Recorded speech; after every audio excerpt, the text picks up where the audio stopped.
এই সুন্দর ডিজাইনটি আপনারা কিভাবে তৈরি করবেন, এটাকে অনেকেই সমুসা ডিজাইন বা নিমকি ডিজাইন বলে থাকেন। তো এই ডিজাইনটি আপনারা কিভাবে করবেন আজ এই ভিডিওতে দেখাবো, সম্পূর্ণ ভিডিওটা দেখবেন। তো দেখেন, প্রথমত আমরা এইভাবে একটা বাঁশ দাও, তারপরে এইভাবে বাঁশ দিতেছি।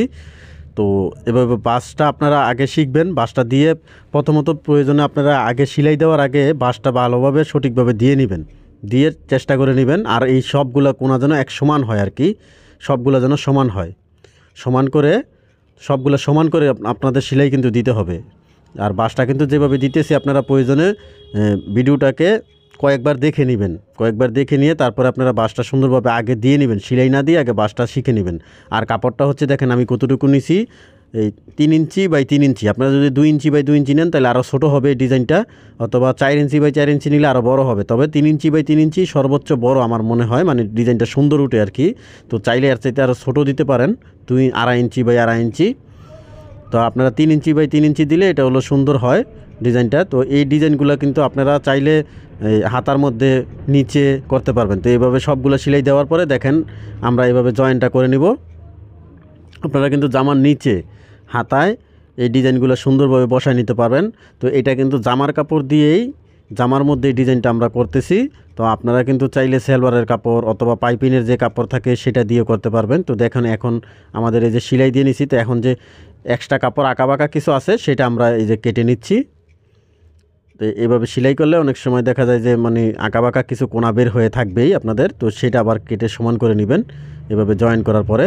তো এখন দেখেন এটা একটা এক্সট্রা কাপড় নিলাম, কারণ এটা তো কাঁচা বের হয়ে থাকবে, এই জন্য এক্সট্রা একটা কাপড় নিয়ে 1 ইঞ্চি চড়ার মতন এভাবে একটা সেলাই দিয়ে নিচ্ছি, যেন অপর সাইডে তো এটা না হলে কাঁচা বের হয়ে থাকবে।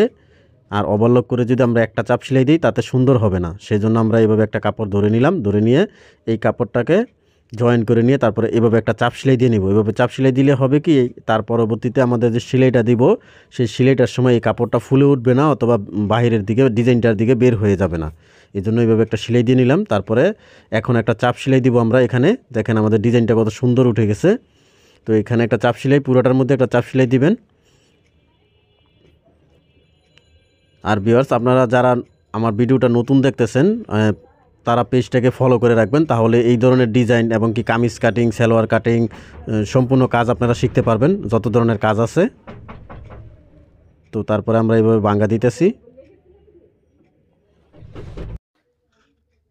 তারপরে এই সেলাইটা আমাদের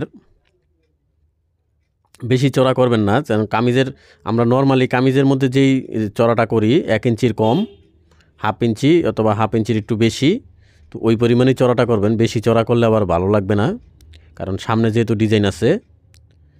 তো দেখেন আমাদের ডিজাইনটা কিন্তু হয়ে গেছে। তো এইভাবে আপনারা নিচে কামিজের নিচে হাতার মধ্যে এভাবে ডিজাইনটি করতে পারেন। তো ভিডিওটা এই পর্যন্তই, সবাই ভালো থাকবেন, আল্লাহ হাফেজ।